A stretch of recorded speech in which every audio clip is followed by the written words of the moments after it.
Field marshal Syed Asim Munir کے دورہ جرمنی میں اہم ملاقاتیں۔ دورے کے دوران فیلڈ مارشل سید عاصم منیر نے امریکی وزیر خارجہ مارک روبیو سے ملاقات کی، جس میں عالمی اور علاقائی سلامتی، باہمی دلچسپی کے امور اور انسداد دہشت گردی میں تعاون پر تفصیلی تبادلہ خیال کیا گیا۔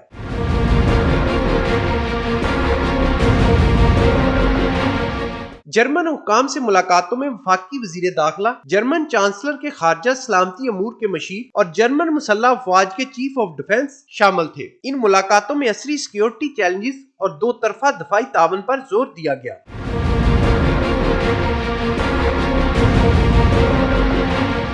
فیلڈ مارشل نے برازیل کے مسلح افواج کے جوائنٹ سٹاف کے سربراہ اور لبنانی مسلح افواج کے کمانڈر سے بھی ملاقاتیں کی، جن میں عالمی اور علاقائی سلامتی اور دفاعی اشتراک بڑھانے کے اقدام زیر بحث آئے۔ فیلڈ مارشل سید عاصم منیر کا یہ دورہ پاکستان کے عالمی دفاعی سفارتی روابط کے فروغ اور بین الاقوامی امن سلامتی میں پاکستان کے مثبت کردار کی عکاسی قرار دیا جا رہا ہے۔